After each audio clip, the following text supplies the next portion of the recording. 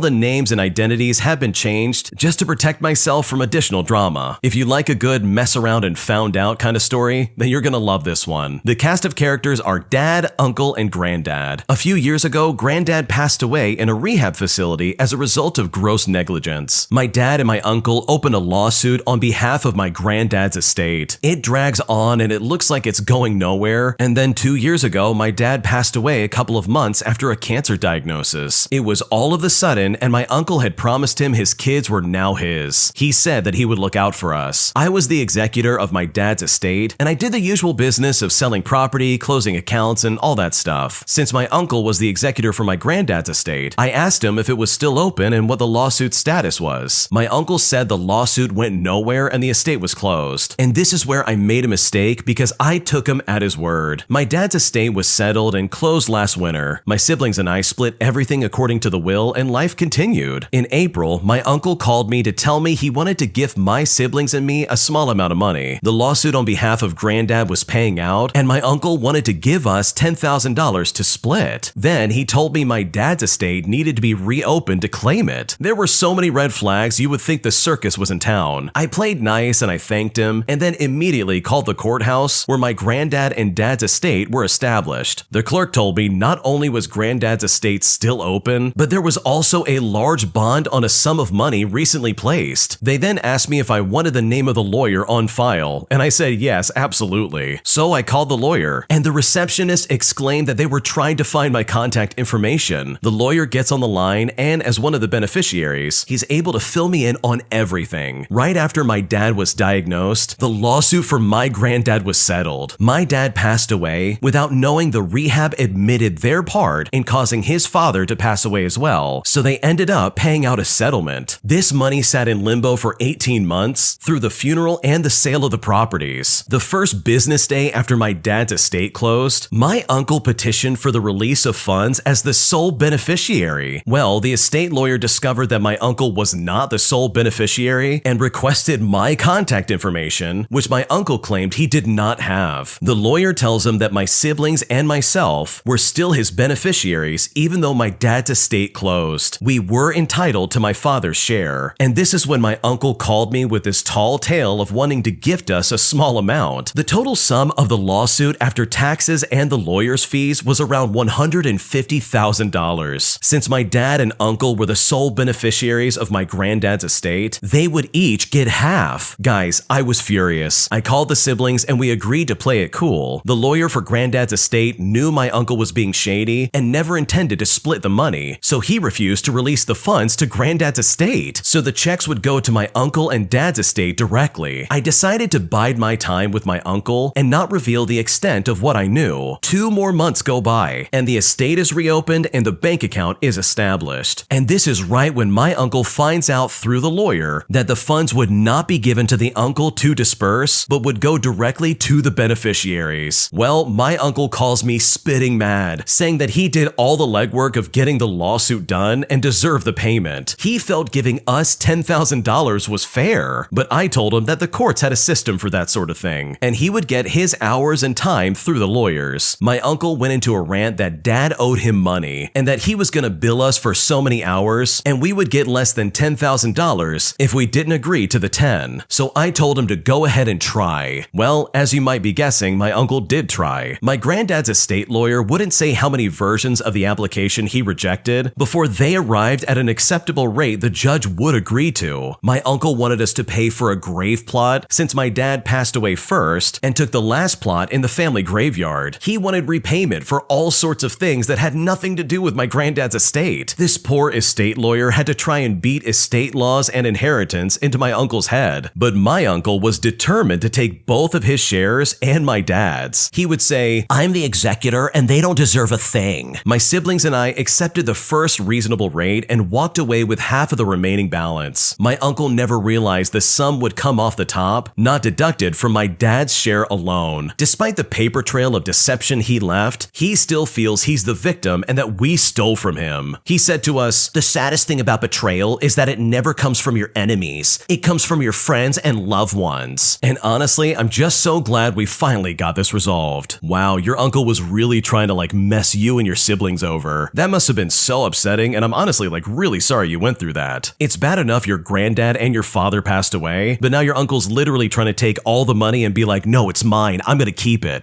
He didn't care about laws or anything like that. No joke, your uncle was determined to take everything away from you guys. And it's also really insulting for him to be like, "Oh, here's $10,000, you can split it amongst your siblings." It's dude, are you kidding? That's definitely not how this is gonna work. So overall, I'm really glad you got that worked out, because I'm sure this was a nightmare to deal with, and the way your uncle was acting definitely was not helping the situation. If you like Am I the Jerk, you're probably going to love Am I the Genius. Check it out, link down below in the description. Also, go to amithejerk.com/submit if you would like to submit your own stories. My entitled assistant school principal demands that all of the teachers turn in their lesson plans for the next week every single week. So I decided to maliciously comply, which eventually led to my assistant principal's life being absolutely miserable, with me eventually getting off the hook. Here's what happened. So once upon a time in the quaint town of Academia, a new middle school assistant principal was placed at our school. One day, trying to impress the school principal, our assistant, Mr. Sternworth, as we will call him, decided to crack down on the teacher's lesson planning process. Mr. Sternworth, a stern man with a penchant for punctuality, issued a decree that all teachers must submit their lesson plans detailed on the form he provided, which also took way longer due to formatting and other demands, and he wanted them promptly every Monday at 8 o'clock for the upcoming week. The teachers grumbled and complained, as this takes a lot of time we could be prepping for the lesson, but we had little choice but to comply to Mr. Sternworth's wishes. But I, however, saw an opportunity for a little bit of mischief. Determined to make a point, I not only submitted the lesson plans diligently every Monday at the specified time, but I decided to take it a step further. Along with each lesson plan, I attached a friendly email politely requesting feedback on the plans and any suggestions he has for improvement. moment. The email would say the following: "Dear Mr. Sternworth, I hope this email finds you well. Attached are my lesson plans for the upcoming week. I would greatly appreciate any feedback or suggestions you might have. Thank you for your time." Now, at first, Mr. Sternworth was pleased to see such diligence from me. However, as the weeks went by, the inbox of the assistant principal began to overflow with my meticulously detailed lesson plans, as well as my polite follow-up emails. It seemed that every lesson plan submission was accompanied by a prompt for feedback. Now, at first, Mr. Sternworth tried to keep up. He skimmed through a few lesson plans offering generic feedback, saying stuff like, "Oh, it looks good," or "keep it up." But I was persistent. I pushed for more feedback. The flood of emails requesting feedback became overwhelming, and Mr. Sternworth found himself spending more time responding to me than actually performing his administrative duties. Frustrated and desperate to put an end to the constant barrage of emails, Mr. Sternworth called me into his office. With a weary sigh, he said to me, "I appreciate your enthusiasm, but I simply don't have the time to provide detailed feedback on every lesson plan. Can't you submit them without all the extra emails?" Smirking, I replied by saying, "Sorry, sir. I'm just a guy who wants to get better. I'm trying to make lesson plans that are engaging, and I really need the feedback. I'd hate to get docked on my end-of-the-year evaluation for being anything but the best." After a heavy sigh, Mr. Sternworth said, "Well, if you stop emailing me about them, I won't make you turn in anymore. It is obvious that you are a good teacher and I need to focus on other things." Well, fast forward, and that was 12 years ago, and I haven't turned in a lesson plan ever since. That's a really sneaky and funny way to get out of something that seems really mundane. Teachers are already like super underpaid and undervalued, but on top of that, they're also really busy during the school year. So for the principal to be like, "Oh yeah, we need all of your lesson plans before the next week," like that just seems a little bit too much in my opinion. So I think this is a really funny and sneaky way to basically get out of having to do this, and it's really cool to see that 12 years later you still have not had to turn in a lesson plan. My entitled sister was able to get me to fund her Christmas dinner with her kids, as well as several other things in her life. And at this point, I'm so frustrated and disappointed, I seriously now don't know what to do. Here's what happened. So honestly, this is more of a vent than anything else, but this just happened yesterday and I'm still pretty irritated with the whole situation. When it comes to my sister, I have many stories about her entitlement. I've got one where she married a man for their health insurance for a surgery and then divorced a few months after the surgery. Once she even got mad she wasn't invited to someone else's vacation, and when that person finally broke down and invited her, she got even more mad because they wanted her to pay for herself. Now that one really ticked me off because she brought my name into it. But currently she's been doing without a job for 3 years and lives off of her boyfriend and her adult children. In November, she told me my nieces and nephews were going to spend Christmas with their dad's side of the family, so she was trying to plan a day for her to go stay the night with her daughter and do a small dinner. She invited me to go and I told her I would have to get back to her because I have yet to get a Christmas schedule with my ex. Now at the end of November, my youngest had been a little bit rude with her, so my sister told me to tell my daughter that if she acted out while we were there, then she would put her in a room by herself. I then had to tell my sister, "Look, first off, I never said I could go, and secondly, if you're going to threaten my daughter be put in a room by herself, then I'd rather just not go at all." My sister told me I have to go because my niece is excited to show her aunt her new apartment and she will be heartbroken if I don't go. She added at the end by saying, "But don't tell her I said that because she'll be embarrassed." So in other words, don't mention it to my niece because she just made that up to guilt trip me into going. After that, I felt obligated to go. I know I could have said no, but I did want to see my nieces and nephews. At the beginning of December, she asked to borrow $20 for food and then spent $50, with her saying that she could pay me back later in the month. Well, last week she told me that she'll just use the $50 that she owes me to help pay for the Christmas dinner. So now I'm expected to pay for part of the dinner. I wasn't too upset because I figured I would buy something, but I definitely couldn't spend $50 just on dinner. I needed that money back for my bills. Fast forward to yesterday and we're on our way to gas up and then leave town. I told her that I planned on throwing in about $10 to help with gas. I know it's not much, but I'm on a budget and none of this was planned. We get to the gas station and she tells me she actually needs me to put more money in on the gas because she only has $10. So I had to put $25 in on her gas tank, and at that moment, I realized why I was invited. She needed money to fund this one-night getaway. We get to my niece's house and she starts making the grocery list, and we had to add a small lunch to the list because we hadn't eaten yet. I told her that my oldest needed something soft to eat because she just had dental work done, and I told her exactly what to get her and she could use the money she owed me to pick it up. Well, she took my oldest to the store with her, and when they got back, my oldest came up to me and quietly asked if she could talk to me. We go outside, and she tells me that my sister told her she's getting what she wants, and my daughter will just have to deal with it. Then my daughter tells me that my sister didn't get a receipt and she spent all of the money that she had. Before she left the store, I told my sister I wanted a receipt so I knew how much I was spending and on what. So I went inside and I went up to my sister to ask for the receipt and the rest of the money that she owed me. Well, she had neither, which I already knew. So I had to ask for clarity. Okay, so I'm the one who paid for all the dinner? She says to me, I told you yesterday morning that I didn't have much money. My daughter has to pay for the gas to get us back home. And she said it as if I needed to be grateful that we would have gas to get back home. I mean, she still had over half a tank. This morning at the gas station, she handed me a 50 to go pay 20 for gas and said I could get my kids donuts. Then in the car, she made a snide remark that she was nice enough to buy them donuts and they needed to be nicer to her. Now, somehow I didn't snap at her, but Lord knows I wanted to really badly. I have to ghost her for a couple of days before I can even approach this issue, because if I don't, I'll get pretty mean and I don't want to be the jerk. If I'm a jerk in any kind of way, she'll run to family members and twist the whole story around to make her look like a victim, just like she's done in the past. This behavior of hers is literally the main reason I am no longer close with most of the extended family, because honestly, I simply can't take it any longer. That is really disappointing that your sister decided to do that. Like, she only wanted you to come along so you would pay for stuff. She just wanted you for your money, and that's awful. But I think it's really good that you see the red flags with your sister, because this kind of behavior is so inappropriate. Like, it completely just destroys any confidence you might have in her when it comes to literally anything, because you never know if she's trying to play some angle just to get more money. And hopefully in the future you can just say no and stop it right then and there, because otherwise clearly your sister's probably going to string you along and make you pay for more stuff that you don't want to buy. My boyfriend really wants me to convert to his religion and has even stated that we would never get married or have any children unless I join the religion that he belongs to. So now I feel like I'm at a crossroads, and at this point I seriously don't know what to do. Here's what happened. So my boyfriend and I have been dating for about 5 months now. He is my first boyfriend and our relationship is almost perfect. We have a ton in common, we enjoy the same hobbies, he's kind and generous and super affectionate, and I am so incredibly happy with him. The one and only problem in our relationship is religion. He is very devoutly Christian and I'm agnostic. We actually discovered this about each other on our first date when religion happened to come up. He jokingly offered to convert me and ended up going on a long tangent about religion. In hindsight, maybe this should have been a red flag, but I was so excited to finally be dating someone who was so nice and easy to talk to. And I don't mind dating someone who's religious as long as they respect that I'm agnostic. I've always made sure to be very respectful of his beliefs, and he seemed to be accepting enough of mine, though he made it very clear he doesn't agree with them. After dating for a few weeks, I wanted to make us official. When I told him this, he was suddenly extremely hesitant. He then finally confessed that while he could be my boyfriend, he stated that we could never get married and we could never have kids. And this is all because he's a Christian and I'm not. He still wanted us to keep dating, but he just would never marry me. And I was heartbroken when I heard that. For me personally, dating is how I find my future spouse. I mean, I don't casually date. So this was really upsetting to hear. But I really liked him and I cared about him, so we kept dating anyways. I just couldn't bring myself to end the relationship. As time went on, I started to notice him saying things like, "Oh, we should live in a house like that someday," while also discussing how we would teach our kids things, while also mentioning other things about living together and having kids, not actually making plans or anything, but just offhand comments every once in a while. This gave me hope that he had changed his mind and could now see a future with me despite our different religions. So about 2 weeks ago, I asked if he had changed his mind, and after more hesitation, he told me that no, he has not changed his mind. He still can't see himself marrying a non-Christian, and he said he was making those comments because he assumed he would be able to convert me someday. Even though I tried to compromise with him, he simply wouldn't budge. I even offered to go to church with him and allowed him to raise our hypothetical kids Christian as long as I can still be agnostic. He also made it clear that he doesn't understand what it means to be agnostic, questioning how I can be a good and moral person if I don't have a religion to base those morals on. I started to get really frustrated and it turned into a fight. great. He ended up telling me that he loves me, and I panicked and I was desperate to keep him, so I agreed to think about converting, and he was overjoyed. Well, since then, I've been incredibly stressed. I've tried to read the Bible, I've tried to get into religion, but I just can't do it. It doesn't feel right to me. I realize that I can never give up being agnostic, but I don't want to lose the person I love. He said we should just keep dating, and I agreed because breaking up is unthinkable to me. And since then, we haven't talked about religion at all. I know we've only been together for 5 months, but I truly am in love with him, and I want us to be able to get married someday if that is in the cards for us. I've learned from reading online that interfaith relationships can work, and I want more than anything for us to work out as well. So can I convince him to accept me despite our different religions? What should I do? I can definitely see the dilemma that the original poster's going through, especially with the fact that the boyfriend is just unmoving on going any further than just dating. First of all, I just want to say, in my opinion, you don't need a religion to have any kind of morals in your life. That statement from the boyfriend is just completely untrue, because I know plenty of people who are atheist or agnostic who are wonderful people, and they've never had any kind of religion in their life, or they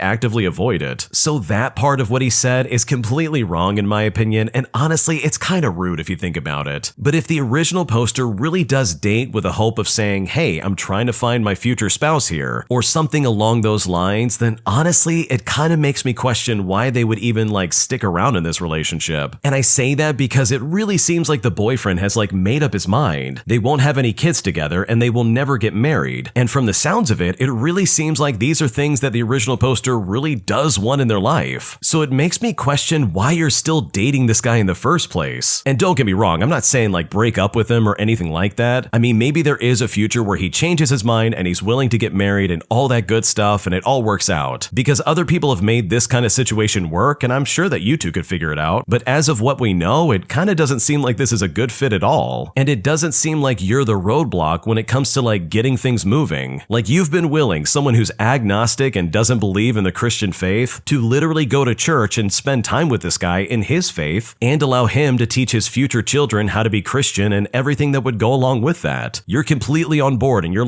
totally cool with that. But if he's never gonna get married with you and he's never gonna have kids or anything like that, I really question how long this relationship is gonna work out, despite the fact that it seems like the two of you really like each other, which makes this all the more tragic. In fact, the original poster actually went on to say in the comments section that they just can't get themselves to believe in God no matter how hard they try. And it really does sound like they've done a lot of studying and a lot of thinking about this to try and understand this religion. So on that end, it really is nice to see that the original poster is at least open-minded to try and figure out what he believes, despite the fact that they don't believe it themselves. So hopefully, for the sake of the original poster, there's some future where this works out in some kind of way, because from the sounds of it, it really does sound like you care about this guy a lot, and it really would be a shame for this to be the hang-up that stops the two of you from getting married. My entitled mother-in-law is absolutely furious with me and my family, all because we refused to reschedule our Christmas dinner just to accommodate her and her husband. And now, after not getting her way, she's going online slandering my name and making up false rumors just to try and ruin my reputation. And at this point, I seriously don't know what to do. Here's what happened. So my former mother-in-law is quite the human, and I use the word human very loosely. When the kids were born, she bragged to my parents that she would get to be the one hanging out with the kids, watching them grow and all of that. And this is because my parents lived in another country at the time. And the day my parents got on a plane to go home, my mother-in-law disappeared as well. She did the same to her own son when he was born, so again, not very surprising. From what I gather, while I was married to her son, she was a major absentee mom that left him with whoever for months at a time. It messed him up so very badly, and unfortunately for me, he hides it well. This woman has never been there either for her son, who is my ex-husband, let alone her grandkids at all. She is such a selfish jerk. I doubt she's ever had a thought about anyone but herself. Her son is an absentee dad as well, and there's no surprise there really. He learned that trick from his mother. So it's been myself and my long-term partner and his amazing family who has raised these kids together for the past 13 years. The odd Christmas, every so often, we would get a call from my former mother-in-law asking if I'd bring the kids to her. It's not terrible as she lives about 30 minutes away from us, but it is only 30 minutes and she has never made an effort to see them at our home, even though she's been invited every single year, and every time we arrive at her home, she's drinking. Her husband is always drunk and gets mean at the drop of a hat. They then make comments comparing my partner to her son, so it's incredibly uncomfortable to say the least, and it's worse when my partner doesn't come with us. That often left us scrambling to attend 5 Christmas dinners over 2 days, and this means that we had to leave our big family dinner early or arrive super late because she and her husband refused to reschedule for even an hour before or after. The big family dinner has happened for the past 60 on the same day at the same time and has over 90 people attending it. This thing cannot be rescheduled. Meanwhile, her dinner is us showing up at 5 o'clock to a cold and half-eaten meal because they decided to eat early and not tell us. Other than the 4 of us, they are the only other attendants. I mean, her son won't even go, which is how I got roped into this every year. The last few years have been very rough with my grandparents passing on and my own parents becoming incapacitated, so the Christmas dinner crawls was dwindled to a more reasonable 2 dinners. It was going to be dinner with my parents and my partner's family. Well, this morning at 7 a.m., my former mother-in-law called and demanded, no, she didn't ask me, that she and her husband see the kids who are now nearly grown. The kids say no, they don't want to go there this year, and said that she could come here for our dinner instead. I obviously don't like her much, but I do try to hide it well for my kids' sake, and she is my kids' grandmother, and as such, they have every right to include her to a dinner in our home. They also invite their dad every year, though he usually spends the holidays drunk and high, crying to whoever will still listen to him babble about how lonely he is. Yes, he is just as ridiculous as his mother, he just hides it much better. So we told her she's welcome up so long as she and her husband are not drinking. We've been through that enough with my ex, and we have no alcohol at home because of it. She agrees, though you can tell that she's not happy about it. I tell her we will be sitting down at around 5 o'clock p.m. Well, when I said that, she lost her mind, claiming that it's ridiculous that grown adults can't have a drink with supper, and states that's what time she sits down with her husband to eat. She says to me, "You can just change it, right?" I said to her, "No, we have 8 people eating, 4 of which are traveling over an hour to get here, and I'm definitely not going to be messing with their schedules to accommodate 2 people who have never once accommodated us." Now, I said it in a much nicer way, but I'm sure you could tell I was on the verge of laughing at this lady. Well, she got angry. She hung up the phone and now has started posting on social media about how I refuse to allow her up so she can give her grandbabies their gifts. And I just have to say, she and her son are well off and play the extravagant gift game well enough to keep my kids interested, which is just another form of toxic manipulation. But the kids don't see it that way just yet, so we say nothing. But the joke's on her though, because apparently I'm not the only one that notices the awful treatment of myself, my partner, or my kids over the years. My inbox is now being flooded with messages on my side, sending me screenshots of what she's calling me and my partner, telling me that she's toxic and how she steals photos from my social media and pretends like she sees my grandkids more than once a year, even though she can't tell anyone what grade they're in. Every message warns me to keep my kids away from her and her son because they are terrible people. My former mother-in-law is on my social media, but I must have blocked her because when I look, there's nothing there. I mean, not even her name shows up in searches anymore, and I'm honestly really happy about that. This was the best Christmas present I could have expected this year after 2 very hard years. So thank you, Santa, for allowing the trash to finally take itself out this holiday season. It's been a very long and frustrating 14 years, and I appreciate it more than you'll ever know. Yeah, that lady sounds like a nightmare to deal with. She seems like the kind of person where if she doesn't get her way, then everybody else is gonna have to suffer because of it. And then add on the fact that she's like not at all accommodating in the slightest and expects you to do everything she wants you to do all because she's either too lazy or just neglectful. That's just super weird and just really toxic. So I can see why it would be like a really good Christmas present that you don't really have to deal with her anymore. Because I know if I was in your shoes, I would be miserable having to deal with her every single year. If you like Am I the Jerk, you're probably going to love Am I the Genius. Check it out, link down below in the description. Also, go to amithejerk.com/submit if you would like to submit your own stories. Am I the jerk for kicking my sister out for Thanksgiving dinner when she announced my pregnancy without my permission? Here's what happened. So with my family, we have a tradition. When my siblings and I grow old enough and get our own houses, we decide who will do Thanksgiving dinner at our house. I have 2 other younger siblings. The middle child is John and the youngest is Sarah. John and Sarah are not their real names. Well, this year I was chosen and very excited because I was pregnant. Now, only Sarah knew because I told her, and I warned her not to tell other family members, and she promised not to tell. This will be important later on. Well, fast forward to Thanksgiving Day and my house is decorated head to toe. My husband and I spent a lot of time on it. Family members started coming, and my plan was for me to announce my pregnancy when we were all eating dinner. Now, none of my siblings were married yet since I was the oldest, and when Sarah came through the door, I whispered into her ear, and Sarah swore that she told nobody. And I was just really thankful that Sarah did not spread the word and let anybody know about the good news. Our family talked for a while about the internet, and then we sat down to eat. We prayed and said our usual grace before we ate, and I thought about announcing my pregnancy in the middle of us eating. Well, that's when Sarah suddenly stood up and all eyes were on her. She said, "Everybody, she is pregnant," and then she pointed at me. Everyone in the room looked at me and started cheering, but before they could celebrate, I had to step in. I shouted at Sarah that I wanted to tell our family myself. Sarah ruined a special moment for me. It was a one-time chance. Sarah said it was an accident and she said she was sorry, but I didn't listen to her and I ended up kicking her out. My mom was honestly making it harder for me. She said to me, "Seriously, it isn't a big deal. You can do this again." My dad was also trying to stop me from kicking Sarah out. He said to me, "This is a family dinner and Sarah is sorry." After Sarah was out the door, everyone stayed quiet. Now afterwards, Sarah is still trying to reach out to me, and she is really regretful for what she did, but I haven't responded yet. So am I the jerk for kicking my sister out of Thanksgiving dinner after she ruined my pregnancy announcement? What should I do? Wow, your sister is super toxic. I can't believe she did that to you. Like, you told her this secret in confidence. You really expected her to keep her mouth shut. But then Sarah just swoops in and literally ruins the moment right then and there before you could even have your moment about your pregnancy. And personally, I think that's just completely unacceptable. And I think if I was in your shoes, I would probably kick her out as well. So I don't think you're the jerk at all. I think what Sarah did was completely out of line. And any of your family members who are trying to defend Sarah for what she said and be like, "Oh, it was just an accident," those people, in my opinion, are also completely wrong. Am I the jerk for telling my father-in-law not to make comments on my medical care? Here's what happened. So for a bit of context, my husband and I are currently living in my in-laws' basement. We have been living here since February, and we moved in with them because my husband got a new job closer to them, but there were no rentals available. So his parents decided to let us temporarily move in with them. Now, shortly after we moved in, I started having some medical issues. My husband ended up having to quit his job to take care of our toddler because I was no longer able to. My in-laws were okay with us staying indefinitely and have watched our child while I'm at appointments. I am a very private person. However, out of respect for my in-laws, I always let them know how a doctor appointment went and what the current next steps are. Now, I admit, I haven't exactly stayed on top of some of my medical care this year. By that, I mean I haven't always followed up on calls as fast as I should, and I've been in nonstop pain most of this year and spent a couple months in autistic burnout. So my brain hasn't exactly always been the clearest. My husband has ADHD and became not only our child's full-time caregiver, but mine as well. So his brain hasn't exactly been the clearest either. Occasionally, my father-in-law would text or email me things he thought I should be doing. He would almost always word it as if, "Here's an idea for you," and then proceed to list his opinions. The first few times I said thank you, I will consider it, and then I just ignored it. The reason being is that most of his opinions go directly against my capabilities or don't line up with the plan my husband and I already made. Eventually, I asked him very nicely to let me make my own decisions about my medical care. For a while, he stopped and then he slowly started up again. I really tried to ignore it, but then today he texts me telling me once again the steps he believed I should take next. So I responded by saying this: "I understand that you're trying to help me, but please stop. I have not asked you to do this and I don't want you to do this. I share my health journey with both you and your wife out of respect. It is literally December 21st, and right now I don't care to chase after doctors with it being so close to Christmas. I am an adult, and what I choose to do or not do with my medical care is up to me. So please refrain from making any comments unless you are specifically asked." Later on today, my father-in-law approached my husband to let him know that he was mad and he needed to vent to him. My husband told me that it it very much felt like his dad wanted to give me a piece of his mind. He said this because his dad has told him earlier this year that there have been times he has wanted to say things to me, but didn't because he didn't want to lose his relationship with our family. I was quite surprised to hear this because I didn't think what I said was rude or mean. I felt like it just stated my boundaries. So am I the jerk in this situation? What should I do? Yes, I really do think you're the jerk in this scenario. Here's the thing, you're not doing anything with your life. You're not doing anything to improve your health, and neither you or your husband have a job. And I totally get it. Your in-laws are letting you live in their basement. And I'm willing to assume that the both of them were wondering, well, what are their plans? You say you have plans with you and your husband, and that you're an adult and you can make choices on your medical care, but the only choice you've made is to not do anything. Like, based on what you said in this post, it basically sounds like your choice is, well, we're just not going to do anything. And instead, I'm just going to list a bunch of excuses as to why we're not working, and then ask the father-in-law to mind his own business, even though he's really concerned because you haven't done anything. I don't know if that comes off as harsh, but like, seriously, you've done nothing to improve your life. So yeah, in my opinion, you're absolutely the jerk here. Your in-laws have been super patient and you've done nothing to improve your life or better your situation. And I don't think that's fair for your in-laws in the slightest. An entitled Karen's purse gets stolen at our store. And after trying to blame us for stealing it or not doing enough to prevent it, this entitled Karen threatens to sue us at the store for not doing our job. Here's what happened. So this happened back when I was an assistant retail supervisor at a thrift store. And let me tell you something, this was very bizarre. Every morning we'd have a whole mob of people waiting outside the door to get in because they wanted to be the first to get their hands on whatever new thing that was put out. One woman in particular came in about 5 days a week, generally 2 to 3 times a day, coinciding for when the production crew rolled out their carts with new items. She, along with many others, was a reseller. She was an issue just about every single day and was very close to becoming banned, but always just managed to tiptoe over the line because, as it turns out, there was a worker there that would warn her anytime she was about to get in trouble. She also didn't like me because she liked to rip or cut the tags off of items and would lie about the prices for similar items, and I would be the person that would not let her get away with that. So one day she comes in, gets her purchases, and leaves. She takes her cart out and leaves it outside in the parking lot, as you do, and later comes back to find that the purse she's left in the cart outside the store is now gone. Now, first, she accuses us of stealing it, but we've got nice cameras, and the police are called, and the evidence is handed over, with her purse eventually being found and returned. Now, you would think that that would be the end of it, but no, of course it's not. For the next several weeks, she continues to come in as normal, but this time she is telling every customer within earshot that we allowed her purse to get stolen, that we didn't do our due diligence, and that she was getting a lawyer and was intending to sue us. Unfortunately, management said if we banned her now, it would look like retaliation. Then the regional director got involved, said something about her threatening a lawsuit meant something or another, and if she continued speaking to other customers about it, we could finally ban her from the store. Well, of course, her little friend got into her ear and she finally shut up about it. So once again, we were unable to ban her. Now, the best part about this is that she was so mad about us not doing anything to stop it, but we found out when the police found the guy who stole the purse, he had a weapon on him. And trust me, lady, I'm not about to expire for your stupid purse. Yeah, customers who act that way are super annoying, especially when you're working the register and you see them like skating around the system. Like, they're very clearly just trying to like catch a deal or something like that by like messing with the tags. Also, they could just try and get like what, maybe $5 off of what they're buying. Like, seriously? Is that really going to break the bank? Like, that's just super annoying. And the original posters got it right. Like, they only want it cheaper so they can resell it online. And don't get me wrong, there's nothing wrong with that. Like, hey, if you make money doing that, go for it. But purposefully damaging merchandise just so you can get like a better price, that's crazy to me. Not to mention her purse going missing and her being like, oh yeah, I'm gonna sue you, this is your fault. But like, what did she expect the employees to do? You're expecting hourly workers who probably make a little bit above minimum wage to go chasing after your stupid purse? Oh, and by the way, this guy had a weapon on him? Like, there's no way that's happening. And also, who in their right mind would know that she lost her purse without her saying something in the first place? It's just one big cycle of like blaming somebody else for their own stupidity. It's honestly annoying. So maybe at some point you can get this lady banned, or at least find the employee that's like ratting out your plans, because I can imagine dealing with this lady on a daily basis must be miserable. And I know if I was in your shoes, I would be very annoyed very quickly. My entitled biological dad dad has treated me terribly my entire life. And after a lifetime of dealing with that, I finally put my foot down and told him exactly how I feel. Here's what happened. So my biological dad was never really around when I was a child. He was an alcoholic and spent any free time drinking or passed out from drinking. He was never physically awful, but he did many things that traumatized me for life. Once my mom finally left him, he had no contact with us for years. Luckily, she eventually met an amazing man that became my stepdad and the man that will always be my real dad. And this will be important later on. When I was 15 years old, he tried to come back around, and a few months into this new man act, my mom asked him to take me to the doctor for an extremely painful foot infection. I was prescribed pain medications and sent on my way. Well, he went and got my prescription and kept every last pill for himself. He knew I would tell mom, so it was another 15 years before he came back around again. Now, he really seemed to try this time. We took things slow and actually began forming a real relationship for the first time in my life. On Christmas 4 years ago, we planned for him to come stay with me and my boyfriend. Well, he canceled last minute, but I told him it was okay and we'd see him another time. But that was apparently being too harsh, and he then went no contact with me. I mean, I don't know if I was supposed to beg him to come along or what. Well, 2 months after Christmas, my now husband proposed. It was a quick engagement. We were engaged in February and married in June, and it was an extremely small wedding. I sent my biological dad an invite and didn't even get a response. Either way, I planned on having my stepdad walk me down the aisle. He was the only one that raised me and dealt with the awful stuff I had from my childhood. He was the only one who was always there for me no matter what. Well, when my biological dad found out, he flipped. He disowned me, told me what a horrible daughter I've always been, and according to him, I've done things that are just as bad as what he's done, which by the way is just a flat out lie and proves how delusional he really is. It's like a slap in the face for him to not be able to walk me down the aisle. He rewrote my entire childhood like he was some sort of saint and deserved to have these father-daughter moments. But I let out all of the anger I had for him right at that moment, and I told him exactly how I felt all these years. And after that, we haven't spoken since. My wedding day, though, was the most special day of my life for more than one reason. My stepdad walked me down the aisle and was beaming with pride. He was so thrilled that I asked him. But 5 weeks after the wedding, I get a phone call that shook my entire world. My stepdad was admitted to the ICU and it wasn't looking good. And then he passed away 1 week later. My wedding was our family's last time getting together, and I'm so thankful that I have those memories to cherish and that I didn't allow my biological dad to ruin one of the last moments I got with my real dad. Wow, that's a really sad ending, but honestly, you did the right thing. Like, first of all, your biological dad doesn't sound like a good person at all. He was stealing pain medication from you behind your back, and he did awful things to you when you were a child. Like, this guy is clearly a massive piece of garbage, and I'm kind of glad that you had a stepdad to step in and literally be there for you, because your biological dad failed you completely. And even when you were older, he tried to like rewrite the entire history of your childhood and act like, oh no, you're just as bad as I am. But it's like, dude, you're completely delusional. That is not the case at all. So I'm really sorry that you lost your stepdad, but seriously, I'm so glad you got to have that moment at your wedding, because it would have been a shame to have your biological dad steal that moment, especially when you didn't know that your stepdad was so close to passing away. An entitled Karen threatens to get me and my manager fired after she accumulates over $130 in bank fees on her bank account. And despite the fact that we tried to explain to her exactly how those fees came about, she still was not having it, but instead decided that she was going to make our lives a living nightmare. Here's what happened. So I work at the Wood Forest National Bank, and for those who don't know, it's a bank based out of Texas, located primarily on the East Coast inside of a Walmart. And this story happened about a month ago. One of our usual entitled Karen customers comes into the bank demanding that we print her a new debit card because she lost her old one. Now, we issue debit cards the same day, so long as they pay a debit card fee, $10 for a reprint or $15 for a new card. And that fee is waived on certain accounts. Now, a reprint was a simple task, so I print her card and send her on her way. She then walks back into the bank because the last two numbers were slightly rubbed off. And this is due to how the machine prints the cards, and it is pretty common. The entitled Karen looks at me and says, "I want you to print this card again." I look at her and I ask, "Is it not working?" She says with a scowl, "Look at the last two numbers. Other banks don't give me cards with rubbed off numbers." I apologize to her and I say say sometimes that happens with a machine. It rubs part of the numbers off when activating the chip. She simply says, "I don't care. It looks terrible. Do it again." I explained to her that, "Ma'am, I don't think this is a good idea. We really don't have control over how the machine works." This entitled Karen then raises her voice. She says to me, "I don't care what you have to do. Just print my card again so it looks nice." She then takes a pair of scissors and cuts up the card into tiny pieces in front of me. "Print this stupid card right now, or do I have to close my account and contact your manager?" Now, this specific market manager isn't someone you would know unless you have had a conversation with him before. So it's obvious she's trying to name drop him to get me to shut up and comply. So I decided to maliciously comply and get back at this Karen in a way she will never forget. I turn over to my manager and he gives me a nod. I then put on a devious smile and I say, "Absolutely, ma'am. But to ensure this won't happen again, we will need to change the numbers, so I'm gonna need you to sign some things." The entitled Karen looks at me smug. She says, "See, was that so hard?" We then spent the next 10 minutes printing out new cards until we get one that doesn't have the numbers slightly rubbed off. Each time the card isn't to her liking, she cuts it up and says, "Do it again." So I just smile and I say, "Sorry about that, let's try again." And I did this until 8 cards later, and she finally gets a card number that isn't rubbed off. She looks at me and says, "Finally, this card looks great, thanks." She then just leaves with a smug grin thinking that she won, and leaving us with her massive pile of cut up debit cards. But what we forgot to remind her of is that having a completely new card generated outside of fraud or expiration would cost her $15 to be deducted from her account. This was made clear at account opening, and since she signed off on having all these new cards printed, there was nothing she could say. Normally, I try and help people avoid bank fees, but in this case, this entitled Karen had it coming. Fast forward, and a couple of days later, she comes storming into the bank looking angry. She looks at me and says, "What did you do to my account?" I responded by saying, "I'm sorry, ma'am, but what seems to be the problem?" She says to me, "There's a bunch of debit card fees on my account. What did you do?" I responded by saying, "Well, every time you had me print a new debit card for you the other day, a $15 fee was charged to your account. The first one where you only had me reprint the card number was only $10. When I said that, this entitled Karen lost her mind. She said to me, "You need to reverse these fees right now before I call your manager and I get you fired." Now, at this point, my manager steps in. They greet this Karen by saying, "Hello, ma'am, what's the issue?" But this entitled Karen goes nuts. She starts screaming, "Your stupid employee tricked me into paying over $100 worth of fees because he kept messing up my debit card." My manager said, "Ma'am, can you please not yell? Also, I was there. You demanded we print you a new debit card because you didn't like the numbers being rubbed off. We have your signature on these forms stating that you wanted these cards to be printed, so I will not be reversing these fees for you." This entitled Karen then screams that she wants to close her account, but the manager comes back with the greatest comeback on planet Earth. "Okay, but first you need to pay off your negative account balance as well as your line of credit." This entitled Karen then screams, "Just give me your market manager's number this instant." And that's when I chimed in and said, "Sorry, ma'am, but we aren't at liberty to just give out his numbers like that. Here's the number to the customer service if you would like." Now, this part is true, as he's instructed us not to give his number out to any customers who ask. The only people who need his number already have it. She takes the number and screams, "I'll have your jobs for this." She flips us off, kicks over a chair, and then storms out. We get a call from customer service later on about the incident, where we explain everything and scan over all the signed debit card applications. Also, she had us print 8 brand new cards and the reprint. That cost her about $130 in fees because she demanded a new debit card. The best part about it is my manager likely would have just waived the original $10 fee had she just been nice and asked us. But instead, she decided to be a Karen, and if she wanted to act like that, then truly there was nothing I could do to help her. Wow, that Karen was definitely acting like a Karen. She was being super aggressive over numbers being rubbed off your card, and trust me, I get it, you want it to look nice, but to literally cut it up in front of an employee for like what, 8 times in a row, also you can get the perfect card, that just seems really weird to me. So good for the original poster for getting back at this Karen, because based on the way she was acting, I feel like this interaction was definitely inevitable. If you like Am I the Jerk, you're probably going to love Am I the Genius. Check it out, link down below in the description. Also, go to amithejerk.com/submit if you would like to submit your own stories. Am I the jerk for canceling my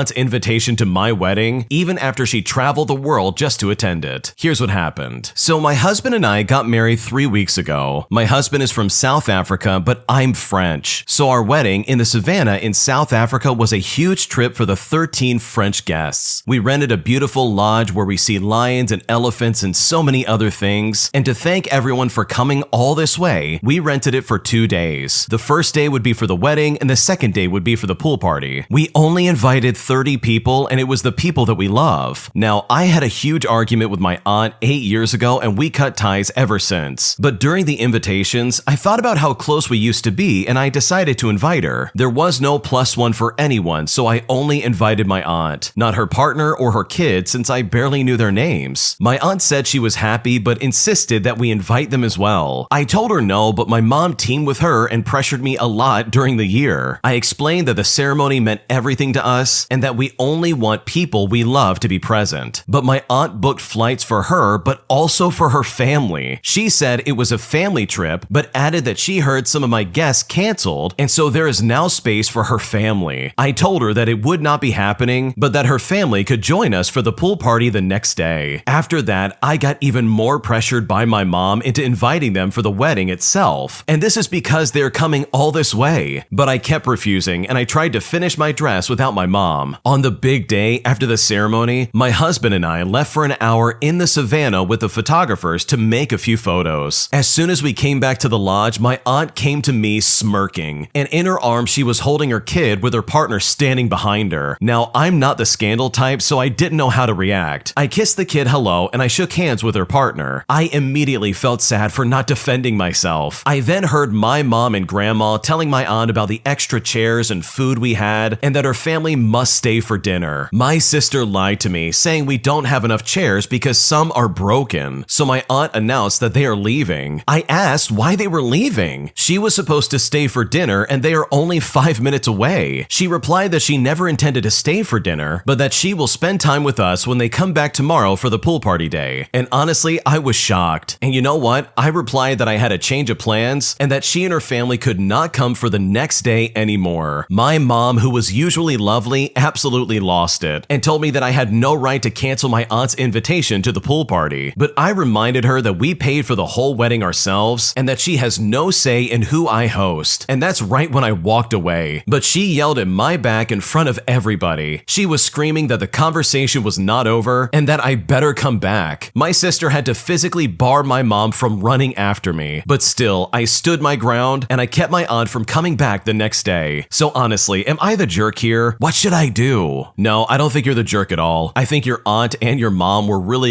conspiring against you, and they basically tried to work it in so it made you look like the villain if you did anything they didn't like. So I seriously don't think you're in the wrong, and I think your mom and your aunt are completely corrupt for trying to do the things that they did. My entitled friend refuses to tip anybody who is a server, claiming that they make enough money in the state we live in. And I'm honestly so embarrassed to eat with them, I now seriously don't know what to do. So I live in a high cost of living city where minimum wage for waitstaff is $15 an hour. It's been a decade and a half since I was barely scraping by on $15 an hour, so I can imagine it's absolutely horrifying today. My best friend of 20 years is disabled, but she and her husband recently sold their home and came away with a lot of money from the sale. She's blown through most of this money. She's bought a new car, furnished her apartment, bought expensive gifts. She doesn't work, but she can't get disability for complicated reasons. Anyways, occasionally we go out to eat at chain restaurants, stuff like Applebee's or Chili's or even Olive Garden, and usually at some point between us ordering and the entree, she will comment loudly about how she doesn't tip because servers here make $15 an hour, and that is a livable wage. She says it's not like they're only making $4 an hour, and she doesn't feel that servers should expect more than that. The first time this came up, I was flabbergasted. I said that I've worked with servers briefly many years ago, and I know how much they count on their tips, and that I was never going to not tip for that reason unless we were in a tip-free establishment. She and her husband usually duck into the bathroom after the wait staff drop off the check and they put down their card. So I slipped some cash behind my receipt in addition to the tip I added to my card. I just felt like garbage because our server was really awesome, kept all our drinks filled without interrupting conversation, brought extra napkins, and helped us clean up a spill. So I picked up their tip, but I can't afford to do that every single time. time. So it makes me wonder, those of you who might be in this situation, making a high minimum wage in a high cost of living area, do you still expect tips? Is she the massive jerk I think she is for not tipping? I mean, am I overreacting in some kind of way? Because if people say yes, you still expect tips, I'm limiting our dining out to counter service places only. And if they don't, then maybe I'll still go to a sit-down restaurant. I'm going to keep tipping regardless of what she does, but I don't want to be in a situation where servers start associating me with awful tippers. We go to the same places often enough that eventually we'll be remembered, so that's definitely in consideration as well. Honestly, I think the original poster is asking the wrong question. Instead, I think they should be asking themselves if they should be going out to eat with these people ever again, because these people sound like they're miserable to eat with, especially if they're trying to antagonize the servers right off the bat. Like, who would seriously start off by being like, man, I'm not gonna tip anybody. You guys make enough money with $15 an hour. Like, what in the world is going on here? Why would you start off with that kind of animosity? In my opinion, regardless of what the server makes, I'm still gonna tip them for their work. I'm paying for my meal and their service when I go to sit down at a restaurant. If I was picking up the food or going to fast food or something like that where I'm not being served, then in my opinion, at least from my American perspective, I'm gonna leave a tip. So for them to just loudly be like, wow, you guys make enough money, I'm not giving you any more. That is such a weird thing to say, and honestly, I would just not want to put up with that in the slightest. Am I the jerk for banning my teenage nephew from my house and keeping my family away from him on Christmas, all because he definitely has a history of stealing stuff? Here's what happened. So on Thanksgiving, my daughter lost her AirPods, and when we tracked down the AirPods using Find My AirPods, they were at my sister's house in my 13-year-old nephew's bedroom. He claims that it was a mistake and that he thought that they were his. But when we got them back, the AirPods was still in the pink donut carrying clip that my daughter uses. Now, this 13-year-old nephew has had a lot of mistakes over the years, from taking gaming controllers, AirPods, toys that he randomly finds. This has been an ongoing issue, and I think at 13, it's time for him to stop making this mistake. I told my sister that he isn't welcome at my house for Christmas because he has had too many mistakes there and he has stolen from other people, not just my daughter. Now, I don't think I'm being mean, but I'm sick of the little thief who has no consequences, and I don't want him in my home anymore. Because of this, my mom is now hosting Christmas because I don't want to. I made it clear to my family why, and I think it's past the time that we address this kid's issue. My mother and my sister think I'm going about this the wrong way, and I'm being way too mean on my nephew over a little mistake. But I'm honestly just so sick of being around him. I had to tell my kids not to take any expensive or new gifts that they like to grandma's, and I've also asked them not to share with their nephew, and any gift that we unwrapped at grandma's goes straight to the car and we're gonna lock it in there. This situation still makes me so angry because I now feel like I have to punish my kids for my nephew's behavior, and they can't play with their own things on Christmas, and instead they have to be vigilant about what their cousin steals, and nobody but me seems to care about how wrong that is. So honestly, am I the jerk in this situation? What should I do? Honestly, I think everybody else in this situation absolutely is a jerk, and you're the only rational person. It seems like this nephew has gotten away with doing this over and over again, and nobody has the guts to stand up and say no, enough is enough. Because seriously, you guys have it right. There is no reason for your nephew to act this way and steal stuff from you and your family, and then for you to suddenly just turn a blind eye to it as if it isn't happening. Because guess what? This is happening, and I think it's smart to hold this kid accountable instead of just putting it on the side like everybody else and pretending like this problem's just gonna go away. Am I the jerk for not making my child move on an airplane just to accommodate someone with a possible disability? Here's what happened. So my husband and I were flying yesterday with our 1-year-old child. He's very active, so we always buy him his own seat rather than putting him on our laps for the flight. We had bulkhead seats, which are those at the front of the cabin with extra legroom. When we boarded the flight attendants told us to belt our baby to us for takeoff and landing, and that once the seatbelt signs were off, we could settle him into his own seat. That was all fine, and I put him in my lap and I belted him to me while I was waiting for other passengers to board. As the last people were boarding, another flight attendant came towards us with a tall guy using a cane. She pointed at the empty seat between me and my husband and asked the guy if that would be okay. My husband said, excuse me, what do you mean? The flight attendant then said, this gentleman is in some pain and needs some space to stretch his legs. The only bulkhead bulkhead seat we have open is between the two of you. If you'd like to move next to each other, I'm sure this gentleman wouldn't mind sitting in the aisle or the window. I then spoke up and I said, that's not an empty seat, that's my baby seat. The flight attendant then said, ma'am, children under 2 aren't allocated seats. Please let the gentleman sit down. And right about now, we had blankets and a couple of kids' toys on the middle seat. Well, my husband, taking out passports and boarding cards to show her, he said to her, yes, we know you don't give infant seats, which is why I paid for it. My son is sitting here. I'm not holding him for a 10-hour flight at night. We planned ahead and I'm sorry, but this man cannot sit here. The flight attendant went and got the head flight attendant who agreed with us, and they carried on to find the dude an open aisle seat. The flight took off another 15 minutes later, so I'm assuming it got all sorted out, but when we told my husband's family after the flight, his parents started going on about how that's what's wrong with this generation, because apparently we don't consider others enough. So seriously, I need to know, am I the jerk in this situation? What should I do? You are definitely not the jerk, and for this guy's family to be like, wow, you don't consider other people, that is just really weird to me, because it really seems like this old guy didn't consider anybody else when planning his ticket. Like, if he knew he was going to have problems and his legs were going to give him issues, why did he not try to plan ahead and grab a seat with more leg room? Like, I don't know about you, but it's kind of annoying to have somebody else's problem thrust upon me and then being called selfish when you say no. So in my opinion, I definitely don't think you're the jerk, and I think anybody judging you harshly is just completely missing the point, because you and your husband planned ahead, and if other people don't like it, then honestly, that's their problem and not yours. Am I the jerk for telling my niece that I'm not obligated to find her a job with me, all because she's allergic to dogs and can't fulfill the duties that I really need at my house? Because right now, I'm being called insensitive, and at this point, I seriously don't know what to do. Here's what happened. So I live with my husband and our 2 dogs, which is a 20-minute drive from my childhood home. My parents are there with my 2 nieces by the name of Sally and Emma, who are both 16 years old. Sally and Emma are not their real names. Sally is my brother's who passed away along with his wife 2 years ago, and my parents are now her guardian. And Emma is my sister's who is currently working overseas for a few years. She went to stay with my parents about the same time Sally did, and her mom is due back in the middle of 2024. Emma's father has never been in her life. My husband's family lives a few hours away, and we always spend the December holiday with them while my parents get Thanksgiving. Ever since the girls moved in with my parents, I offered them the chance to pet sit my dogs for my husband and me. They would need to take them on walks and feed them and all of that, and we offered a rather generous pay for the job. Well, Sally is allergic to dogs, while Emma is not. Emma took the job and did well and has been our December pet sitter for a couple of years now, as well as the occasional shorter-term sitter other parts of the year. Last week, I went to visit my parents and to ask Emma if she will pick up pet sitting again, which she happily said yes. I noticed that Sally was a bit sulky and asked her what was wrong. Sally said that Emma was lucky to be working for me at such a great pay and that she's guaranteed a job every December, and that Sally has to work minimum wage with the occasional babysitting jobs. Sally then said that I should get her a job too, just to be fair. I told her I don't create jobs, I just hire people for them. The jobs were just there, needing to be done, and it is unfortunate but not my fault that she's not qualified for a job that I am in need of. But Sally said an allergy is not something that she can control, and Emma shouldn't get to reap the benefits, and it's not fair. I told her that sometimes life isn't fair, and I suggest that she finds what she can do and make the most of it. My mom later called me and said that I was being insensitive, and maybe I could have Sally help file my documents or something like that. Well, I told her I would be wasting time and money having Sally do something that doesn't need to be done. My mom said my husband and I are well enough off, and we can spare a few $100 this holiday to save Sally's feelings. Now, I don't believe in coddling, and I think Sally needs to learn that things can't always go her way. So am I the jerk in this situation? What should I do? Honestly, in my opinion, I don't think you're the jerk here. I don't think you did anything wrong by telling Sally, hey, I don't have a job for you. It's not like you're singling her out or anything like that. You're literally just saying, hey, I'm sorry, but Emma can do a job that you can't. And it's really not personal, and I still love you, but I can't have you around dogs if you're allergic to them. And I think the lesson you're trying to teach Sally is a valuable one, and it doesn't come off like you were trying to be rude or mean or anything like that. I really think you were just trying to be nice and put her down softly, because at the end of the day, you're completely right. Even though she thinks that this is unfair and that Emma's reaping the benefits of something that she could do, but she can't do it because she's allergic to dogs, that way of looking at life just doesn't benefit benefit anybody in this situation. Like, I'm willing to bet there's plenty that Sally could do that Emma probably is not that good at. And also, when it comes to your mom being like, oh, just spend a couple $100 this holiday season, you guys are rich. Like, that's first of all really weird to me, but also it does really seem like that would be coddling Sally, and it would seem to be like a waste of money to try and hire Sally for something that doesn't need to be done. And I totally understand the idea of like, oh, just be nice to Sally or something like that, but I think that it would be way more beneficial for Sally to have like a real job of some kind instead of having a fake job just to get money, because I think having the real job would benefit Sally a lot more in the long run, and trying to coddle her just to save her feelings is not going to go anywhere in my opinion. My entitled wife hated every single Christmas gift I got her this year, as she complained that the only thing she wanted this year was $3,000 worth of tickets to a Taylor Swift concert. And despite the fact that she didn't get me anything this year for Christmas, as well as my family finding out about the way my wife has been treating me, I feel like my relationship is right on the line. And at this point, I seriously don't know what to do. Here's what happened. So I had an interesting Christmas. First, on my birthday in November, my wife told me my gift was on the way, but it never came. She said it kept getting delayed, and she ended up buying a Target sugar cookie house decorating kit. Fast forward to a few weeks ago, and she had asked me to help make a book of wedding pictures for her parents for Christmas, which I did. It was ordered for them last week. Last night, the two of us opened presents with her parents, and she discouraged me from bringing any of my presents for her to be open in front of her family because apparently my gift isn't here yet. I suggested printing a picture of it and putting the picture in a gift box or something, but she said that she couldn't do that. She then tells her parents about the photo book and shows them a picture of it on her phone, then turns to me and says, "That's your gift too." Then she opens my presents. One was all 3 Taylor Swift covers of Time magazine. She then said to me, "I asked for Era Tour tickets. That's the only thing I asked for this year." Now, we had talked about the tickets months ago, seeing that the cheapest ones would be about $1,500 each, and she already said she didn't want me to go with her, but she wanted an extra ticket for her friend. So she wanted me to spend at least $3,000 on tickets for something she didn't want me to do with her. Then she opened the next gift, which were tickets for a day of whitewater rafting that includes gear and training from an instructor. She said to me, "Oh, great." She said that she didn't want practical gifts, and this was something that we could do together. And at this point, her family is saying they're good gifts and that they're very thoughtful, just trying to make me feel better, but it literally made me feel worthless. She hated what I got for her, and she basically forgot to get me anything. Her parents called me and reassured me again that they were good gifts, and now my mom is calling me asking what I got from my wife for Christmas, and it's becoming a huge thing because she apparently heard what happened. I mean, what do I even do at this point? We've been married for 2 years, and she has not been one for like buying gifts, but this is a new low. I offered to return the tickets, and her response was to say, "I'll do it because you want us to do it." So honestly, how do I handle this? And how do I discuss this with my mom? Because so far, I've dodged going into a lot of detail about it, especially when my mom tries to dig deeper into a conversation about it. What should I do? So I want to start off by saying just the obvious stuff that's pointed out to me at least, because it really seems like your wife just doesn't like you. And I don't say that to try and be silly or anything like that. Like, based on what you described, it really doesn't seem like she likes you at all. Like, for starters, she just straight up didn't buy anything for you for Christmas, or even your birthday for that matter. And then secondly, she expects you to drop $3,000 on tickets, but then she doesn't even want you to go with her to the stupid concert. It's like, what is going on right now? Because right now it doesn't seem like she likes you in the slightest. And her parents are probably like super embarrassed by what happened. Like, here you are trying to get a gift that's like, I don't know, something you two can do together. And she's like, "Oh my God, this is not what I wanted. All I wanted were Era Tour tickets. How dare you?" And like, seriously, this is super obnoxious and like really entitled. Like, it really seems like this is beyond her being bad at giving gifts, and instead it all feels very planned and very calculated against you. So I don't know, I think it's really weird for her to want you to buy tickets to an event that she doesn't even want you to go to, and then act as if this is your fault for not being able to afford that. Because in my opinion, that's really weird, and you definitely do not deserve to get treated like that. If you like Am I the Jerk, you're probably going to love Am I the Genius. Check it out, link down below in the description. Also, go to amithejerk.com/submit if you would like to submit your own stories. My family and brother destroyed any Christmas cheer and spirit that I have left, and this is even after Christmas was finally over, and after dealing with their awful attitudes as well as my brother's torment towards me, I'm seriously at such a loss and I now don't know what to do. Here's what happened. So I'll start things off with a few weeks ago. My brother recently had his birthday, and he used it as an opportunity to hurt everybody without any fear of consequence. During the 11th of November, which is Remembrance Day, and during the minute silence, he made as much noise as he could, and I tried to hold myself back after the minute had finished. His birthday week was chaotic. On his actual birthday, he whined about the presents not being in a specific size or quantity. My parents did absolutely nothing after he said this, which disgusted me. Every single day, he tormented me, told me to hurt myself on different days, and at the end of the week, we were meant to have a barbecue to commemorate his birthday. Now, I was going to attend, but he began to verbally and physically hurt me, so I decided to leave and go to my partner's house. Before I left, I learned about why my parents ignored his awful remarks and blamed me for his actions. They told me that if they didn't see it, then it didn't happen. They didn't want to call him out for his actions, as that would make them feel bad, and if he told them something didn't happen, even if they saw it, they would ignore it, as they wouldn't want to call him a liar. According to them, I needed counseling. I spent the rest of the day with my partner, which I really enjoyed. I had to come home afterwards, and I was instantly berated by my sibling. I wanted to stay with my partner and not come back here ever again. During the weeks up to Christmas, life took a difficult turn, and I tried my hardest to pick myself up again while my family tried to force me back down, with my brother creating drama out of nothing to demean me while my parents took his side. Work got busier and busier, and one of my best friends there unfortunately left. I've also been doing a lot of housework, with my family not even bothering to help, even if I get overwhelmed and nauseated from the speed I'm working at. I found myself getting overworked, and I was asked to work Christmas Eve, and now I've been asked to work New Year's Eve and New Year's Day. I'm currently saving up to leave time for an event that'll take place next year in February. Now, when it comes to what happened on Christmas, I just wanted to enjoy Christmas with my family and spread some holiday cheer. I wrapped most of my gifts and decorated the house while everyone else didn't even lift a finger to help. I tried very hard to make Christmas Day the best I could, but now I'm wondering why I even tried in the first place. At every moment on Christmas Day, I had my brother trying to start a fight with me, and I didn't even know why. During our Christmas lunch, he stood up and screamed at me and told me to shut up and just pass away already, even though I was just eating food. My parents didn't do anything, and every time I've tried to talk today, he's either told me to shut up or he's been speaking over the top of me. He's been trying to exclude me from the family Christmas celebration all day. During the gift opening, he threw a tantrum that I got a Sonic Lego set. He also got a large present, which was a picture from Stranger Things, and proceeded to tease me about it, all because he had a bigger present. He was acting like he was 2 years old. We also opened our presents after everything had been handed out, and he hadn't opened the large one yet when I opened the Sonic one. The cherry on top was what happened during the afternoon. I was asked to play a game of Monopoly, and I agreed. It was a tough game, and I found myself getting stressed out from the game and from the heat. I tried to leave, but my mother was close to winning, and for some reason, she didn't want the game to end. I felt frustrated, and when I tried to leave again to have a break, she demanded that I come back and help her pack up. I forfeited the game, and then my brother decided to mock me for losing. I mean, I was this close to punching him. When I helped pack up, she guilt-tripped me about not being able to play Monopoly with her in the future. I mean, I wanted to cry. This was all because she wanted to win. The day was awful. During dinner, my brother tried to scare me as much as he could. He slammed the fridge, kicked the pantry, and thumped the kitchen bench aggressively. I finished dinner as fast as I could. He also threw a pile of clothes at me. It's not as bad as what's happened for most of the day, but I was still upset nonetheless. The next day, I was subjected to more awful things, but all without it being Christmas Day. My mother tried to start something with me just because I took my breakfast out of the pantry, and my brother tried to start something just because I walked past him. This evening, I got called out for dinner, and I went to the kitchen. My brother was there, and I kept my distance from him. I breathe softly at a quick pace when I'm afraid, and that's how I show my fear. He knows this, and he exploited me for it repeatedly. He teasingly told me to breathe after he just sat down at the table, and he just kept ranting at me. This got my parents into another discussion where they blame me again for everything that goes on in this household. I remembered about needing to check something, and I walked back into my room. They began to yell at me for walking away and told me that I was immature. I tried to explain that I was checking something to them, but my mom screamed at me and said, "I'm not a mind reader." But then I just screamed screamed, "Well, I'm not your servant." And when I walked back into the kitchen, I took my dinner into another room, wanting to avoid the conversation. After I finished my dinner, I came back out and placed my plate neatly in the dishwasher. Well, for some reason, this caused my mother to flip out again, and she yelled at me for supposedly slamming things into the dishwasher when I wasn't even doing that in the slightest. I walked away to my room, which is where I am now. She barged into my room and yelled at me to grow up and that I was acting like I was 2 years old and that I apparently thought the whole world revolved around me. She then brought up the Monopoly game and forgot to mention that she wanted to keep playing even though I was getting stressed out. She called me pathetic and did this whole routine of imitating me as if I was saying, "Oh wow, I'm losing, I'm so sad." Now, I wanted to bring up what she did, but I knew that I'd just make her angrier. My dad agreed with her as well, and my brother yelled out his agreement from the table. I shut my door again and I cried, with my brother mocking me from outside my bedroom door. On a lighter note, I'm gonna be moving soon, and I know my moving date is coming up next year, but I'm wondering if I should just run away. I don't know how much more I can take, and honestly, at this point, I don't know what to do. First of all, I want to say that this is a really awful situation, and I'm really excited for you to move out. Your brother treats you awful, and your parents don't believe the fact that your brother's a monster, and they're completely ignoring all the terrible things that he's doing, all because they don't want to make him feel bad for calling him out. Like, that's crazy to me, and that's just completely unfair. Also, you mentioned that maybe you should run away, and in my opinion, I think that's a really bad idea, because it's only going to cause more problems in your life, and I'm fairly certain, depending on how old you are, that it very likely could ruin your chance to move out of that house and get away from those people. Like, if I was in your shoes, I would definitely not run away, but instead bide my time and make sure I have everything in order for when I do move out, because these people sound absolutely awful. And hopefully when you do get to move out, it all goes smoothly and these people are not as involved in your life anymore. My family is claiming that I have a bad attitude, all because I stood up for myself on Christmas Day. And even though I'm trying to set healthy boundaries with my family, I still feel like I have a lot of resistance from all of them. And at this point, I seriously don't know what to do. So to start things out, I'm a 29-year-old female. There are 2 groups of grandchildren, the 4 older ones that range from early 20s to early 30s, and the 6 younger grandchildren that are teens and below. And I'm the second oldest of the first group of grandchildren. Myself and my younger sibling, until about 4 years ago, always had harsher rules because the other 2 of the older grandchildren didn't have the best home life. My brother got sick, so now everything is on me. Up until recently, I've allowed my family to walk all over me and tell me what to do, even though I haven't lived at home for about 6 years now. And this is because I was kicked out, and they even spread rumors about me after I was kicked out. Anytime they would tell me to do something, I would do it. Pick this person up from here, clean this person's house, you have to be available to set up for this party, and so on and so forth. Well, I started therapy about a month and a half ago, which is something my family said we should never do because it's for crazy people. And one of the things I talked about with my therapist was how I'm feeling burnt out from doing whatever they say with no regards for my plans or resources. They taught me how to set a healthy boundary. A few days before Christmas, I was told by one of my relatives that I'm responsible for picking up my cousin. I told her that said cousin needs to be the one to ask me because I'm an adult and I don't need to be given orders, but I can be asked by the person who is also an adult in their late 20s if I can come and get them. The night of Christmas Eve at about 9:30 or 10 o'clock, my cousin calls and says, "So what time are you picking me up?" But I told her she never called and asked me, so I assumed that I wasn't. And though I could pick her up the next time, she needs to give me an appropriate amount of time because 13 hours before we need to be there is not okay. She tried to yell at me about how hard she has it and how she's been busy and could only call just now. But here's the thing, she's unemployed and usually doing nothing but smoking the herb, if you know what I mean. I told her, for starters, she's not gonna yell at me when I just said I could help her out. And secondly, all I said is that she needs to give better notice. I told her that I'd see her tomorrow because I was still doing Christmas with my in-laws when she called. Christmas morning, as I'm getting ready to get dressed so I can leave early to go get her, she sends me a text message that I don't need to get her anymore. I said okay, and I asked her twice if she was sure because I'm about to go out the door and was leaving early to come and get her. She said that she found a ride and she was going to do that. Now, I was annoyed because I woke up early, but whatever. So I leave and I get to Christmas and everyone that was there asked where she was. So I told them what happened and said that she set up another ride. They said they told her I was picking her up and I should have done it. But I explained to them that I'm not a child and I would rather be asked than ordered to do things, and that she can talk for herself and she can also arrange a ride for herself. I mean, she figures out how to do everything else. This is no different. They mumbled about how I have an attitude and said that we're going to move on. This cousin then calls an aunt saying their ride bailed and asks if they'd come and get her instead. Everyone then looks at me and I said I guess I'll go get her, even though I asked if she needed me to get her in the first place. So I have my husband drive, and I don't talk to her when we get there and don't respond to her when she's talking to me while I drive because I am so mad. And I continue not to talk to everyone else because I'm so mad at them, and they just resume mumbling about my attitude. I don't even know what to do. I try to stick up for myself and set a boundary, and it didn't work, and now I'm just angry at all of them. And my husband tells me to let it go because they've always been like this and it's Christmas. I'm tired of being the only grandchild expected to do anything, and I'm starting to resent my family for it overall. What should I do? Yeah, I can totally understand where you're coming from here. It really seems like your family looks to you to do everything, and then when you don't do it, they get upset. Not because you didn't do it, but because they're the ones that have to step up and do it instead. And it's obvious that they're all lazy and they just want you to do everything. But you know what? One of my favorite words in the English dictionary is the word no. Like, that word is fantastic, and it's also a complete sentence. So honestly, I don't think you ever have to say yes to everything that's presented your way, or even find some kind of like common ground to make everybody happy. If you don't want to do something unreasonable from your family again, you can just tell them, no, I'm not going to do that, and then leave it at that. And if they don't like it, then guess what? They can step up to the plate for once in their lives and do something that they always expect you to do. Because in my opinion, the way you're being treated right now is completely unfair. You shouldn't have to be the only one doing everything around the house, and it's completely irrational for them to act like they can't do stuff as well. And sure, it does sound like you kind of caved when put under pressure, but with enough practice, I think you really can set some solid boundaries that everybody can eventually respect. And hopefully when that day comes, it all goes well, because honestly, you truly do deserve to be treated with respect. Am I the jerk for not paying my sister after she briefly helped out with getting my Christmas party completely organized? Here's what happened. So my husband and I hosted Christmas this year. My 20 living close family members have stayed with us from the 18th and will continue until tomorrow. A further 8 people joined us yesterday for Christmas dinner and a Christmas party. My older brother and his husband usually help me with the Christmas dinner, and they did this year as well, but there were a few more guests than usual, and we needed more hands on deck, so I asked my younger sister to help out. She agreed, if reluctantly, once she saw how much needed to be done, and then just got to work. She muttered when she started that I had better pay her back for this, to which I laughed because I thought it was a joke. There is a very high chance that I misinterpreted this, because I do have autism, and recognizing sarcasm is not one of my strong points. But she didn't object, so I took my interpretation as the correct one. I was and am incredibly grateful for her help, and thanked her for it many times. Once the cooking was done and the food was served in our dining room, I made sure to mention the contribution that everyone had put into the meal by name, as I do every single year. My sister then, this morning, just before she was about to leave, with everything packed up in her car saying goodbye to everybody, actually asked me how much I was going to pay her. I asked her what she meant, and she said that she had agreed to do it with the idea that she would be paid for it, and that she wasn't my slave. I said that I wasn't going to pay her because it was a favor. Also, I've done a lot for her during her time here, so if anything, it was her paying me back. She just glared at me and asked again for money, and I said I don't have anything for her. She didn't ask again, and left after telling me I was being a jerk with her for no reason. Now, we are normally on very good terms, so this was really surprising. I don't remember us ever arguing before now, so I think I either did something wrong or she was in a bad mood because she was hungover and I only did something slightly wrong. So honestly, am I the jerk in this situation? What should I do? I don't think you're the jerk at all. Like seriously, family helps out at Christmas dinners. How is this hard for your sister to understand? Like, you asked her for your help and you didn't even agree to pay her any money at the end of the night. So for her to step in and be like, wow, you're supposed to pay me for this? Like, that's crazy to me, and that's incredibly spoiled of her to try and make that assumption. And here's the thing, if I was in the sister's shoes and my sibling came up to me and said, hey, I need help getting my Christmas party together because there's an insane amount of people here and we just need the help, my first thought would not be, hey, I want to get paid for this if I'm gonna help you out. I'm gonna look at my sibling something and then the people around me and be like, yeah, I definitely want to help out. Like, based on what the original poster was saying, there was over like 25 people at this party, and I don't know if you've been to a party like that and you've tried to organize something like that, but not only is that going to be a logistical nightmare if you're not prepared, but that's also a lot of food that you have to get ready. I know any smaller get-togethers that I've had with family have had a lot of food to feed everybody involved. So the fact that there would be over 25 people there attending this party, that would be more than enough reason for me in the sister's shoes to be like, yeah, I'm gonna help out. But on the flip side, her demand to get money for her involvement is honestly so weird to me, and I just don't think there's a good enough reason to justify that. So overall, no, you're absolutely not the jerk. Family is expected to help out, and the fact that your sister can't understand that truly shows how selfish she truly is. An entitled British customer refuses to pay for their tab, claiming that we're just stupid Americans and that they deserve better treatment at our bar. Things ended up getting so bad that I had to call security just to force them out of the bar. And honestly, I just hope I never have to deal with them ever again. Here's what happened. So I had an awful couple come in this weekend. They grabbed a menu from the host stand and sat themselves at the bar. The host was gone, so I guess no one had seen them come in. And that's the first thing they were annoyed with. Now that is understandable, however, it's not my fault, seeing that I was busy serving people behind the bar. The second thing was the kitchen was closed for everything. It was 1:30, so a half an hour before we close. The guy rolled his eyes, gave a sigh, and started complaining about how ridiculous American restaurants are. The third strike was that they came in 15 minutes till the last call, and spent 5 of it just complaining about the lack of staff. So by the time I cut off his rant to let him know that it was almost last call, he was even more upset. I mean, I tried to be as nice as possible. I cut in and said, just to let you know, last call is about 10 minutes away. Anyways, they get some drinks and hang out, and meet up with a friend who was picking up a to-go order from us. They asked if they could eat the to-go order there, and since it was slow, I saw no problem with that and gave them some proper plates. Once our dishwasher leaves, it's protocol to give our carryouts plates and silverware if they happen to decide that they want to eat their order at the restaurant instead. And that was strike 4. Then this guy walks behind the bar to cut up his friend's pizza into small slices. The first time I took a breath and just let him. He had already been super rude and I was so tired. But the second time I told him he had to get out from behind the bar. That's when he just started yelling, "I'm just cutting a pizza, bro. I just need to cut the pizza. It's not that serious." He only listened when security got involved, but still proceeded to complain at me while sitting down. Last call came and went, and I gave them their tab and started cleaning. And guess what? They didn't pay it. The guy actually flipped it over and went on to tell his girlfriend how he wasn't paying for this garbage. But I ignored it. I kept cleaning and got everyone else closed out. Eventually, he snapped at me. Like literally snaps at me with his fingers. All the while, he's asking me for a box. So I grab one, drop it off, and I go back to cleaning. I am wrist deep in combining our small trashes into a large one when he pipes up and says, "Can't you just box it up for me? I'm not gonna be able to get it in that box. You're gonna have to do it." This was strike 5. Losing my patience, I told him that it would fit, but I wouldn't be touching his food for him. Flash forward to 2:20 in the morning and he is still there, still complaining, now full of his double tequila soda and basically getting handsy with his girlfriend at the bar. I give him his tab again and I let him know that it's about 10 minutes until security kicks everybody out. This guy then looks at me straight in the face and says to me, "Can I offer you some advice because you're so rude?" At that point, I'm over it and I just tell him, "No, I don't really care about your advice. I need you to pay for your drinks and start heading out." He then proceeds to call me a dumb American jerk and tells me that he wasn't going to pay for anything because apparently he didn't drink anything. He then does something that absolutely blows my mind, and I honestly still think about this to this day. He proceeds to pour his water from his water glass into his cocktail glass right in front of me. He then starts waving it around. "I drank this? This is the drink you want me to pay for? I didn't even drink it. You're just rude." And then he started calling me a bunch of other garbage as well. And this was strike 6 on my patience. I knew I shouldn't have, but I responded by saying, "I don't care about your advice. You need to pay your tab and go." At this point, his girlfriend tries to guilt trip me, and she starts to say, "Ew, is there a problem? Do you have a problem with us?" At this point, I'm thinking to myself, screw this. Security eventually gets involved, and she ends up paying. And they ask my name 18 times while also saying, "I know the manager and I'm gonna call her." And they said that over and over again as security leads them out. Now, the manager they're apparently such good friends with quit quit about 2 months ago, and my current manager saw almost everything and luckily took my side. And honestly, I hope I never have to deal with them ever again. Wow, that is seriously a test of patience. You are not kidding. This guy said pretty much everything that would really tick me off if I was in your situation, and I probably would have lost my patience after like strike number 3 if that were me. So to that extent, I commend you because you handled this really well. But also, how can someone possibly act like this? The original poster goes on to explain that they are British and they're definitely not from America. And that is like so much worse because like you're not even from here and you're leaving such a terrible impression about your country. Not to mention the fact that they came in like super late. They left at what, like 2:30 in the morning? I'm pretty sure everything's getting shut down by that point. Like how can you be so inconsiderate? So truly good for the original poster for the way they handled this situation because they were way more patient than anybody probably would have been in that scenario. If you like Am I the Jerk, you're probably going to love Am I the Genius. Check it out, link down below in the description. Also, go to amithejerk.com/submit if you would like to submit your own stories. Am I the jerk for not wanting to name our future baby after my husband's dead cat? Here's what happened. So my husband and I got married a year ago. We had been dating since we were 23 and got married last year. We knew that we wanted to have a family and want multiple kids. So a few months after we got married, we started trying for our first baby. I got pregnant and I'm about 24 weeks along today. At my 20-week appointment, they asked if we wanted to know the gender, and we wanted to know so we could start planning names ahead of time. And well, it turns out it's a girl, and I was so overjoyed. The next day, we started talking names, and my husband said that he already knew the perfect name for a girl. He wanted to name her Zoe. Well, here's where the issues begin. Zoe is the name of my husband's cat that passed away when we first started dating. Not only that, but the cat was a gift from an ex-girlfriend that they intended on taking care of together. When they broke up, they had joint custody until she passed away. I gently let him know that I really don't want to name our daughter after his dead cat, and he told me to think about it, reasoning that it fit our criteria of being a short name, one that was bully-proof, it was cute, it was unique so that nobody else in her class will have it, but not so unique that people won't know how to pronounce it. He also considered the cat Zoe like a daughter to him. I then jokingly responded by saying, "So you want to name our baby after your kid from your last marriage?" Well, when I said that, he did not laugh. Instead, he got defensive. He said it wasn't like that, but I said that I didn't really like the idea of naming our daughter after something he associated with his last relationship. He started getting teary-eyed, presumably because he was thinking about his dead pet. He then responded by saying, "Fine, it's your baby, name it whatever you want." And since then, I've been here and there suggesting names I see elsewhere, and every time he responds by saying, "I don't care, do what you want." I can't help but feel like I'm the jerk here. Maybe I'm being too stubborn. I do like the name Zoe, it's just that I don't think I'd be able to move past the history behind it. So am I the jerk in this situation? What should I do? Personally, I don't think you're the jerk at all. I think the way your husband is acting is really weird. Like, think about it. Who in their right mind would want to name their daughter after their dead cat? I understand the name is cute and it fits all your criteria, but guess what? It's still the name of your dead cat that came from your ex-girlfriend as well. Like, I'm completely on the original poster side in this situation. So in my opinion, I don't think you're the jerk, and I think your husband, if anything, is the one who's being stubborn and is just being completely unreasonable. Because right now, he's trying to give you like this silent treatment as if he doesn't care, and in my opinion, I think that's really rude, especially considering that this needs to be a joint effort when it comes to naming your future daughter. My sister's parenting style is making me not want to spend time with her at all, simply because she doesn't take care of her kids, and she allows her kids to walk all over her as she claims to be a gentle parenting mom. And at this point, I seriously don't know what to do. Here's what happened. So I used to be a nanny, and I think I'm very adept to childcare. I do a lot of things with my niece that her parents hate doing. Being outdoors and cooking together are definitely a big one. Now, for a bit of background, I've always spent a ton of time with my niece, and I stayed with my sister and brother-in-law for a month after she was born, even though I lived 6 hours away at the time, and in turn, they let me stay with them for a while a couple of years ago when I was between jobs. Now, my sister is a gentle parenting mom, but my niece is now 4 and she's turned into a total pushover. She lets my niece totally dictate everything. She is a sensitive little girl and I love her so much. I'm not even a heavy-handed person at all. I'm very compassionate, but I've always made certain standards of behavior clear to her and all my former nanny kids with clear and compassionate discipline attached to it. For example, if you can't stop hitting your sibling, you have to go sit in the other room quietly and be alone, stuff like that. I simply had too many siblings at a time sometimes to talk through the big feelings that cause one to start hitting. Just to illustrate as an example, well, my sister and her family recently visited me and my fiance, and I planned out a kid-friendly itinerary for the whole weekend. However, we didn't do a single thing I had planned. I'm flexible and understand toddlers, but for example, they didn't want to go to the petting zoo that I had planned because it was too cold, and instead we drove around so my niece could watch her iPad, and eventually they decided they wanted to go to a playground outside. They brought nothing to entertain her during meal times and ordered her 3 separate entrees because she didn't eat each previous one once we were at lunch. They were totally focused on her wishes at any moment in time. They also had the chance to meet my future in-laws for the first time and blew off dinner to go play in the backyard while we ate because my niece wasn't done playing yet before dinner. Overall, I just felt like they were so rude and I didn't get to actually spend time with any of them. We then spent Thanksgiving with them, and that weekend, my sister planned a full day outing that excluded only my fiance. She originally told me that she planned it just for me, her, and my niece, and the plan was for my fiance and brother-in-law to hang behind. Then, at the last minute, she told me she got another ticket for her husband, but they were sold out, so my fiance couldn't go too. We had another lunch, during which I had to discipline my niece to keep her from crawling all over the restaurant floor and scrounge up things to entertain her with, because my sister never brings crayons or anything other than an iPad. Every single thing we do during a visit is subject to my niece's veto power. If she doesn't want to go to the museum, for example, even though we all have tickets to already go, we simply won't go. This dynamic used to be okay when my niece was a baby and I was single and visiting alone. However, now I just feel they are rude, wet blankets and totally let my niece run the show. Every time I see them, they are overwhelmed by parenting. I feel for them, and I'm not trying to be callous. I help out a lot when I see them, but I'm also not visiting to be their temporary nanny. I didn't visit for Christmas because after these last 2 visits, I just didn't want to deal with the stress and manic energy. I just spent it alone with my fiance. My sister is angry at me for not making plans for Christmas, and truthfully, I wasn't that communicative because she guilt trips me into visits, saying my niece wants to see me. I love my sister and my niece, but I feel my sister caters to her, doesn't set age-appropriate boundaries, and generally makes our visits very stressful. However, I absolutely don't want to criticize her parenting style, especially as a non-parent, and at this point, I seriously don't know what to do. I first want to say that someone in the comment section of this post put it best. They basically said, listen, you don't have to be a pilot to know that a helicopter in a tree is not a good thing. And that's a good answer to the original poster basically saying, hey, I'm not a parent, I don't want to judge. Because I am right there with the original poster in this regard. The sister of this story is completely uninvolved with their kid and keeping them in line. Like seriously, is it that hard to plan something for your child? Also, is it that hard to follow through with your plans? Listen, this kid is 4 years old. She literally doesn't know what she wants, and to be held hostage by that is simply insane. You are the parent, not the other way around. It's crazy to me and incredibly annoying whenever I see parents who literally let their kids dictate everything in their life. They're just complete pushovers and let their kids walk all over them. Like that sets a really weird precedent moving forward, and in my opinion, there's no good excuse for that. Because here's the thing, if you do let those kids walk all over you without setting up some kind of, I don't know, punishment for acting up, then that's the way it's gonna be literally forever. And trust me, I get it, I'm not trying to be callous either, but based on what the original poster has spelled out, it really seems like that toddler runs that house, and I know I would be really annoyed if I came along to, I don't know, a museum trip, and then suddenly we're not gonna go because this stupid kid in the back doesn't wanna go. It's like, seriously, what are we doing? Maybe have somebody babysit the kid so the rest of us can at least enjoy our time out. So I don't blame you for not wanting to go to your sister's house, especially because you become like an impromptu nanny pretty much every time you go. And that in and of itself has got to be absolutely obnoxious. Am I the jerk for not buying my sons any Christmas gifts, all because they're bullying their little sister? Here's what happened. So I'm a 33-year-old female with 3 kids. My twin boys John and Jack are 11 years old, and my daughter Jane is 9 years old. John, Jack, and Jane are not their real names. My boys always had a strong sibling bond. They are inseparable, have the same interests and hobbies, and are doing everything together. I love to see this, but it has a nasty side effect. Their little sister gets often left out by them. Sometimes they offered her to join them, but most of the time I had to remind them that they have a sister and should include include her. They always claim that they don't like doing boring girl stuff with her. I encourage them to do the things that she likes too, and to switch between the stuff that they like, but they refused to listen to me and started to shut out their sister completely. This has since been going on for 3 months, so I started withholding pocket money and family activities, with my husband being hesitant at first, but I convinced him. Whenever the boys do something without Jane, I take her to the movies or to go mini golfing and other boring girl stuff, as they would put it. It was hurtful to do this fun activity without my sons, but it is exactly what they would do to their own little sister. I tried to talk to them to explain this, but they refused to listen to me. In the opposite, they started to actively be hostile towards their sister. They ridicule their hobbies, say mean stuff when she walks past them, and push her away when she tries to talk to them. Yesterday morning, we sat at the Christmas tree and gave Jane her Christmas gifts. When the boys asked me for their gifts, I told them that we don't have any presents for them. They thought I was kidding at first, but when they realized that I was serious, they froze. I told them that they will get their presents once they start to treat their sister like a family member. They then didn't say anything and just went to their room. They only come out now when their dad forces them to eat something. Now, I feel horrible, but at the same time, I'm so angry at my sons. My daughter is beyond sad. She asked me yesterday why her brothers hate her so much. My husband thinks that I'm a jerk for playing favorites and thank me for ruining Christmas, but I will not stand by and watch as Jane gets bullied by her own brothers. So honestly, am I the jerk here? What should I do? Yes, the original poster is 100% the jerk. I can't believe they're even asking that. Let's go over the facts real quick. Your twin boys want to spend a lot of time together, and they're sometimes less likely to include their sister Jane in those activities because clearly there's a lack of mutual interest. And instead of, I don't know, entertaining Jane yourself or even something more reasonable, you instead decided to basically pit your sons against your daughter. Like seriously, what are you doing? You're literally tearing your own family apart, and the icing on the cake is the fact that you didn't give them any Christmas gifts, all under this lie that she's not being treated like a family member. If anything, you're not treating your sons like family members. Like, I don't blame them for going to their room and not wanting anything to do with you. And by the way, you absolutely did ruin Christmas for these kids. They are 11 years old. Like, are you being serious right now? They haven't done anything wrong other than be boys and spend time with each other. You're acting like they started this by being really mean to their sister, but in reality, you're just like obsessing over everything they do for like no reason. And now, as a result of your actions, you are literally making your sons hate and resent their sister. You are literally the problem in this scenario because you started this drama for no reason. So yes, I think you're the jerk, and I definitely think you need to make this up to your sons. Because trust me, I know if I was in that scenario as a kid, I would resent not only my sister, but also my mother for treating me that way. And because of you, I have to agree with your husband. You absolutely did ruin Christmas. An entitled old man tries to yell at me after he accuses me of distracting the dog he was trying to train at a public park. But I decided I was not going to take this sitting down, so I defended myself in a way I've never done in my life. Here's what happened. So about a year ago, I was taking a stroll in a small nature reserve near my house together with my wife and dog. Further along the path, an older entitled man who's about 70 was standing with his family, whom I'm presuming is probably his son or daughter, mostly because they were in their 30s. As we come closer, we saw he was talking to his dog, a young husky. The husky was sitting in front of him in the grass, and he was saying stuff like sit or stay. Now, as we passed, this husky, who's not on a leash by the way, stood up and walked towards our dog who was leashed. They seemed friendly, so I let them sniff and greet each other, but the man walks up to me with an authoritarian air about him and then points and waves his finger at me in a belittling manner. This man looks at me and says, "Can't you see that I'm training my dog? You should not let your dog distract my dog when I'm obviously training him." Now, I have worked very hard for years to become my own boss and not have anybody tell me what to do. I wasn't planning on having a stranger treat me like he was my boss. I am a peaceful guy normally, but this entitled old man struck the wrong chord. So I got angry and I copied his finger pointing. I said to him, "You don't get to talk to me that way. Do you always talk to strangers like that?" His family in the background awkwardly glances at this entitled old man, obviously ashamed of his actions. He goes on to say that he does, while also trying to say something, but I interrupted him. I said to him, "That dog should be on a leash," which by the way is the rule of the nature reserve, and there are high fines if you get caught. The entitled old man then says, "Well, you're right about that, but I'm training him." And before he could continue, I interrupted him again. I said to him, You should also learn how to talk to strangers and show some manners. At this point, I turn my back to him and I walk away, saying the word unbelievable to my wife just loud enough to make sure that he heard me. He sputtered on for a little bit, but we just ignored him at that point. Now, to be honest, I felt good about how I handled this. A few years ago, I probably would have let him walk all over me, but those days are gone, and I definitely will never let that happen to me ever again. Good for you for standing up for yourself. That guy seriously had a dog off the leash in a park where you very clearly need to have a leash, and then he tries to blame you for his dog getting distracted. Look, if this guy's trying to train their dog, he's not doing a good job. And it doesn't help that he has this weird entitled attitude. Like, the way he was talking to you was so out of line, it's not even funny. Like, there's no reason for him to get an attitude at a stranger who's just walking by on a trail. Like, that just doesn't make any sense to me, and there's no good reason for that in the first place. If this guy really wanted to train his dog, by the way, then for starters, he should probably know how to do it, because clearly it's not working. He said repeatedly for the dog to stay and sit down, but the husky got up, walked over to the dog, and pretty much did whatever it wanted. And I'm also pretty sure that huskies are like really hard to train. Correct me if I'm wrong in the comment section, but I'm pretty sure they're like really stubborn animals, which is definitely like an endearing trait to have as a pet, but it can be really infuriating when you're trying to like train them to listen to you for once. So yeah, the original poster is not a jerk in this situation. This old man had no business trying to like boss you around, and it's awesome to see that you stood up for yourself in the face of somebody who was trying to walk all over you. And I overall think you handled the situation really well. An entitled Karen demands that her kids are going to swim in a pond that is very clearly marked to have alligators and venomous snakes present in the water. And despite my manager pleading with her to please not go in the water or to even get close to the water in the first place, this entitled Karen refuses to take no for an answer. Here's what happened. So this took place many years ago before I became a photographer, but still worked for a company as a custodian for a resort. And the theme park complex is located in Central Florida. Something important to know about Florida is that we have a large alligator and venomous snake population. The locals often tell the tourists and their kids that if there is a body of water, chances are good there's an alligator or a snake in it. At the time, I was working as a custodian, and we had a tragic incident where somebody was taken out by a gator at one of our resorts. And this is because they were too close to the water's edge at sundown, which is when the gators are on patrol. As a result, we posted signs every 50 feet or so around the bodies of water stating that alligators and venomous snakes are present. Please stay out of the water. But of course, we joke that people just don't know how to read. Now, this takes place maybe 3 weeks after that person's passing, so people were still very much talking about it. I was doing my rounds around sundown when I noticed Karen and her 2 little kids very close to the edge of the lake, literally just a few feet away from one of those signs. And they were wearing swimsuits and were setting up towels. Now, my manager was helping me and he noticed the family as well. My manager goes over to alert the family to stay away, and this is the conversation that follows. The Karen looked at him and said, "So you're saying there's alligators in this pond?" My manager said, "Yes, ma'am, at least 2. The Karen, not believing him, said to him, "Well, how do you know?" My manager just said, "Well, I saw them." The Karen then asked how long ago it was, with my manager responding that it was just a month ago. This Karen then says something really stupid. She says, "Well, how do you know they're still there?" My manager says, "Ma'am, when alligators find a spot they like, they generally tend to stay there. Every body of water has a gator or a snake in it, so it's safer to just stay away." The Karen then says, "So you're saying there's alligators in this pond?" And they went in this loop for literally 10 minutes. And at this point, I could tell that my manager was on the verge of verbally bruising this lady. So I'm taking my time cleaning and waiting for my manager to deliver the verbal knockout punch. The Karen then shouted out, "I don't care if there's an alligator in this pond. My kids are going swimming in there. It is too crowded in the pool." My manager then said the next beautiful sentence. He said, "Lady, I'll personally put you and your kids on the next flight home if you don't leave." And this was finally enough to shut this Karen up as she grabbed her kids and stormed away. I high-fived my manager and we got back to work, with the both of us coming up with running jokes where we question if alligators truly are in this pond. Yeah, that entitled Karen is seriously a complete moron. Who in their right mind would go to Florida, a place that is notorious for having alligators and snakes, and say to your kids, "Okay, time to jump in this mysterious pond, go ahead kids"? Like, does she want her kids to get eaten? Because that's what happens. Like, seriously, if you Google the words Florida alligator and attack, you're gonna see a myriad of stories pop up that basically detail exactly what this lady was trying to do. So it honestly blows my mind that this Karen would be